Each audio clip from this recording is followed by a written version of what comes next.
videos that nobody can explain. Let's get to it. DJ Sbu has forever and always denied that he is Mzekizeke. Forever. Even though it is so obviously him. What makes it worse is that DJ Sbu once interviewed Mzekizeke. Yeah, I was listening. For me, I just wanted to make sure it's clear as it don't tell me. Have we been wrong all along? like, how many of y'all thought that DJ Sbu was Mzekizeke?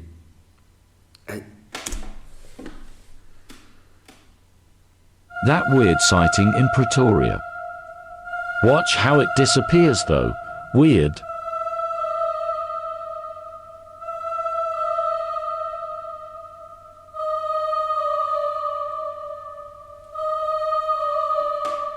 Yeah, that does look like an alien spaceship.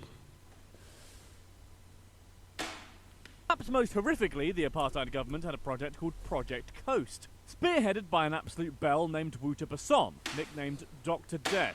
The aim of this project was to develop a bacteria which would kill black people, as well as vaccines which would render black women infertile. What? Number 97. Whoa. Okay, You're just gonna go past through that like it's nothing, you know? What do you have to say about that? Because I know I'll be cancelled if I said something about it here, you know. But what do you have to say about it? Africa. Looks lovely, right? And hey, So look, now you freaky. found a meteorite. Even baby girl is shocked. What's a conspiracy theory that you 1000% believe in? I'm pretty sure this is gonna get me arrested for treason, but this theory is too juicy not to share it. My Swati people, please understand this is a purely academic discussion and absolutely not political. Siavanamos. Alright, cool. Let's talk about how the greatest ruler the kingdom has ever had, this goddess, Queen Labotsibeni, had to kill 3 different kings because she felt they were not fit to rule the kingdom. Let's talk about it. So when I was doing my research on Eswatini history, I couldn't help but realize how Crown Prince Luthonga, King Banzeni, and King Punu all died at very young ages and under mysterious circumstances. And every time a king would die, Queen Labotsibeni would gain more power, both political and spiritual. See, when Crown Prince Luthonga was killed in 1874, Labotsibeni became queen. When King Banzeni was killed in 1889, Labotsibeni became Queen Mother, a title higher than queen. When King Punu was killed in 1899, this queen is Labotsibeni busy, became that's all Queen I can Regent, say. a title where you have power of both king and Queen Mother. What?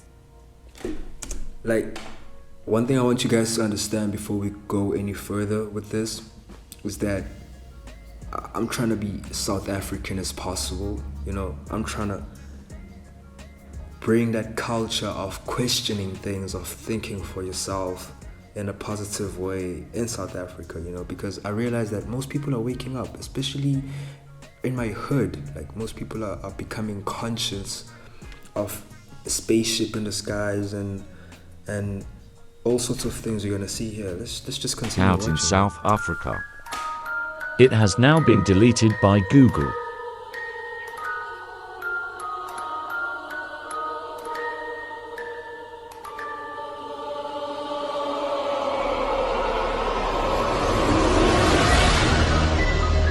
Is this a real photograph of a UFO? What do you think? Are they really here?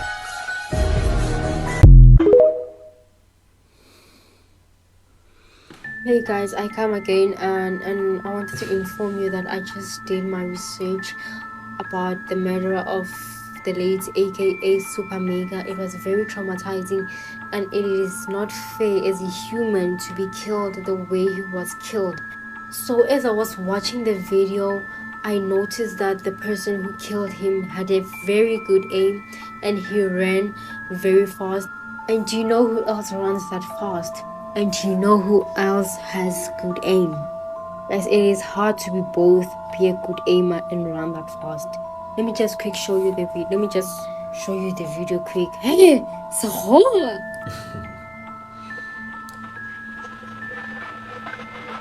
Here's this video. This video is It's a bad video.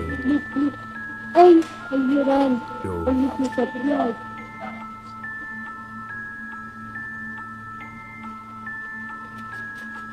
So guys, you see, so the person who actually killed AKA is a person who runs very fast. Okay. Pfizer has admitted it lied about its COVID-19 vaccine efficacy before it entered the market. It told the European Parliament it was not tested before general public use. Now, this is raising concern as many took the vaccine hoping it will protect. I actually took the Pfizer jab. Yeah. That awkward moment when you realize all those conspiracy theorists were not actually conspiracy theorists. They were onto something. Wow.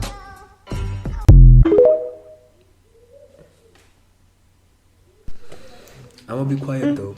You guys better be careful what you're busy engaging in these streets, hey, and what you entertain. Like, I wanna this Bacardi challenge, and the Beba challenge. The amount of women that it's got out there busy shaking their derrieres, like, dangerous. Now when I be looking at that, I feel like it's just fulfilling the agenda to the planet. Hey, baby girl.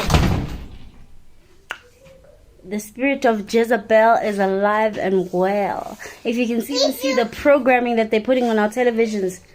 Baby girl. Live on TV, Queens of the Night. You want to see your picture? Come, let's talk to the people. And that other one, finally another one on Showmax. She wants to see the picture.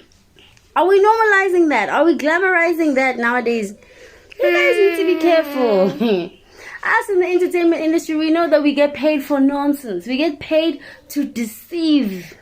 To deceive you people. I'm just saying, Vula, be aware of what's going on. Or just vibe with it. Listen, by now you know that these celebrities are evil and they serve the Dark Lord. They are serving Satan. It's not because their music is better than your music. It's not that they are working more harder than you are. It's not even that. Their clothes that they're selling, it's not that they are more beautiful than the ones that you are designing. These people are corrupt. They have taken shortcuts. And one man said, if you take a shortcut, you arrive prematurely and unprepared. Unprepared for what? That's what they don't tell them. So most of these guys that you see being famous and having this fake success, they have sold themselves to Satan. So they have defiled themselves and slept with demons. They have engaged them. Like, the thing I have with that, you know, what he just said about artists having sold their soul, you know, I feel like he's focusing on a certain part of the music that he wants to focus on, you know, because I'm not gonna sit here and deny that there are artists pushing an agenda that is corrupt and evil and toxic, you know. But to say that all of them are like that, I mean, I would say that's not true, especially with South African artists, you know, like, I won't say any names, but like, you know, South African artists, most of them, we love them based on their talent, you know, based on how good they are, how can they make us dance, you know, can they create a challenge, you know, can, like, for most of us and these artists, I think we just like them because they can create a vibe, you know. To say that they all sold their soul because they show up on TV and that, I think that's bullshit. Yeah, let's continue. Rituals, and so they were advanced up the ladder of life, and you are there working hard. You are working hard, but then you are not making it. You're trying to push yourself into the workspace, the business space, and you're finding it hard. That is because spirits are interfering with the protocols of human beings. These people are corrupt. We will make a part 2 next time.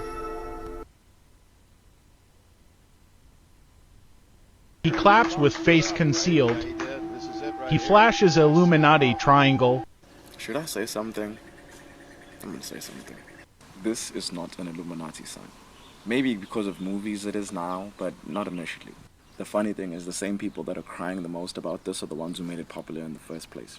Christian. Most Christians associate this symbol with representing the Holy Trinity, but it's not a Christian symbol. The Borromene rings go... Like, you can pause and read this information if you want to, you know. Back as the 6th century in temples in Japan, Norse mythology up until the 7th century. The oldest depiction of it in Christianity is in 13th century, in a manuscript that apparently burnt down. What does that have to do with the Illuminati triangles? Because this used to be your representation of the Holy Trinity. Christians in the late Renaissance period, around 1525, is a Christian symbol to represent the Holy Trinity. On the American $1 bill is because most of the founding fathers were Christian, though mostly Catholic. Many churches around the world still have this symbol. This is a church in Stellenbosch. Read the top, stop being taught by TV. Well, that goes to show that, you know, there's two sides of a coin, you know. Some people might make it look like it's this way, and then other people might make it look like it's the other way, but it's still the same coin. The title of the book is Hitman for Hire, Exposing South Africa's Underworld, and it seems actually quite a dramatic title in the context of South Africa. When you think of hitmen elsewhere in the world, it's not really been something that has been part of the South African discussion, but in fact the phenomenon of hits and assassinations have become ubiquitous to parts of the criminal economy and the political economy in the context of South Africa. And that was some of the spur for writing the book, because in my work around the world there had been a sense that assassinations, at least in Latin America for example, were important symbols of the underworld, violence used by mafia groups to control and to regulate criminal markets. And Detective here, and we are talking about this video of a lady that supposedly, a South African lady that supposedly sold her soul to the Illuminati so that she can get rich. There's this video that's going out there on TikTok. One of you guys sent me this video. I would not have seen it, so the detective had to go look at and I'm gonna explain why the video sounds like something else other than what it claims. Thank you, Master Douglas. Thanks, Father, for making a member, and I am proud. I'm a proud Illuminati member. I'm now a millionaire. Hail the light. She got a certificate and everything. Now this video, it caught my attention, not because of the supposed selling of the soul. It's about certain parts of the claims of what she is making. Now let's break it down, right? She claims that she's thanking someone for helping her with this joining of this group. I don't remember the name. It was just a red flag for me. Red flag number one being that she doesn't seem to know the person. That's a weird one, because you cannot join Freemasonry. You can't just walk up to them and say, I'm joining. No, you must be brought by somebody that's part of the organization.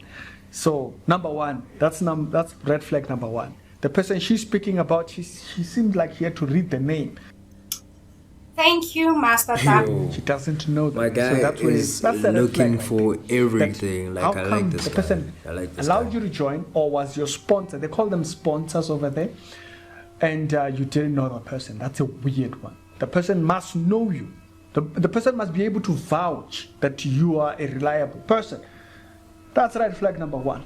Now, red flag number two, she's displaying her supposed membership certificates and whatnot, right? Yeah. Great. That's very fantastic. By the way, the membership, this extends onto the membership. This idea that people can just randomly wake up and join the Illuminati, it's bogus. It's bogus. Illuminati is a secret society in a secret society. How do you even join something that's secret within a secret?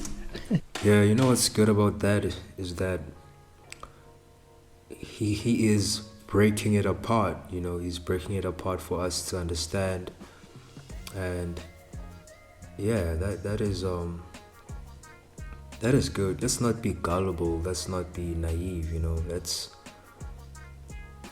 is what I want us to do as a community, you know, as part of my subscribers. I want us to look at these videos and come from a critical and logical point of view so that we can get to the bottom of things and make sense out of it, you know. Yeah, let's go. Ricky died last year on the 23rd of February. And this year it's 2023. And AKA died on the 10th of February. And only 10 months are left for this year to be over. And he was shot 6 times. Do you know what the number 6 means? Where's this going? And his late girlfriend was born in Durban. And that's where AKA was shot. So this means whoever is going to be popular within these 10 months is the killer. I'm joking guys, I'm hungry. What?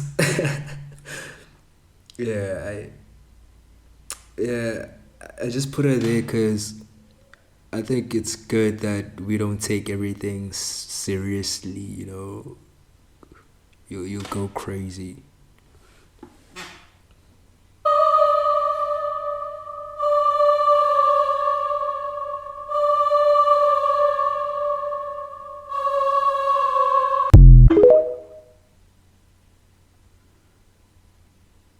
It's very important to listen to a diverse set of ideas so that you don't become polarized in your thinking.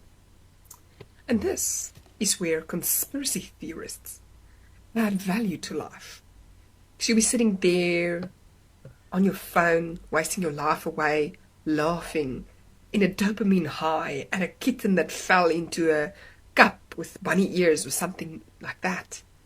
And a conspiracy theorist will tell you, you know that stuff that you've been putting in your mouth, that's the first thing in the morning, and in the afternoon after garlic, and at night before you go to bed? That used to be bird shit. And repurposed it. It's toothpaste. And they've been selling you this for centuries. And you'll get the experience of having the full set of possible human emotions in a few seconds, from the dopamine high down to absolute depression, thinking, what have I done with my life the last 40 years? What's very interesting is the marketing people that these conspiracy theorists use. It's a doctor. She is so amazingly beautiful. She looks like a cross between Angelina Jolie, Gwyneth Paltrow, and a bit of Kim Kardashian. Just can't believe it's humanly possible for someone to be this beautiful. And she's a doctor, a medical doctor with 500 other acronyms behind her name. She's become an acronymization expertisement person. And as she gives you this message of total doom, you're completely enthralled by the fact that she's saving the world unilaterally by planting so much plastic, excess plastic, into her body and carrying that weight herself. Whoa, she's the problem with this is that conspiracy theorists need to be real. They need to market to people in a real way. They need to be telling you this message sent by a dentist somewhere in Ireland that doesn't have any teeth. Then we'll believe them. The basic scam is simple. Put a country in debt, either by its own indiscretion or through corrupting the leader of that country. Then impose conditionalities or structural adjustment policies, often consisting of the following. Currency devaluation. When the value of a currency drops, so does everything valued in it. This makes indigenous resources available to predator countries at a fraction of their worth. Large funding cuts for social programs. These usually include education and healthcare, compromising the well-being and integrity of the society, leaving the public vulnerable to exploitation. Privatization of state-owned enterprises. This means that socially important systems can be purchased and regulated by foreign corporations for profit. For example, in 1999, the World Bank insisted that the Bolivian government sell the public water system of its third largest city. This lady married 2 presidents. After her first husband's death, Graça Machel married former South African President Nelson Mandela, becoming the first lady of 2 countries. But who was her first husband, you may ask? It was Samora Machel, the former president of Mozambique, a neighbor of South Africa. I'll see you tomorrow. She's a go-getter. There is a huge conspiracy against Nigeria because Nigeria is the biggest. My brother, you are a big liar. The whites do not hate Nigerians. And there is no conspiracy against Nigerians. You cannot incite Nigerians and Ghanaians against the white. If anybody hates Nigerians, then it is you South Africans who hate Nigerians. It is you South Africans who hate your black brothers. You hate Ghanaians, you hate Zimbabweans, you hate the Zambians, you hate Gambians. You people call us squares. You people are the ones who claim Nigerians are criminals, so you don't allow your children to come closer to Nigerians because you claim they are criminals. In South Africa, we will come to South Africa and work so hard. We work so hard to gather money and invest into business, and then you people will hate. But yeah, on a serious note, I mean, it's not a good thing. It's not right, you know, if people are gonna be coming to South Africa to work and feed their families, and we out here killing them because of whatever reason, you know. Like, if they came here to work and feed their families, I mean, that's just adding to the economy of South Africa. That's good for us, you know, South Africans. That's good for everybody, you know. But now, if we are gonna be killing them, what does that say about us to other countries? You know, like, I'm still gonna travel the world. I don't want that stigma attached to a South African that, oh, when they at home, they killing other people, especially Nigerians or squares, you know. But if people come to our country with good intentions, you know, like to survive as refugees, you know, let's welcome them with open arms as they did when it was apartheid, when our fighters were going there, you know, to the jungles to go and operate the military that side, you know. Like, you know what I'm talking about, you know. On the other hand, though, like, if these Nigerians are gonna come here and sell drugs to the kids, they're gonna come here and prostitute the women, then something has to be done about that, you know, like, something has to be done about that. I'm just saying, something is gonna be done about that. If they come here, sell drugs, fucked up shit, if they come here on some bad vibes, then something has to be done. Someone's gonna leave, and it's not gonna be fun. Yeah, but please, positive vibes always. Come here with good intentions. It's gonna be fine. Promise.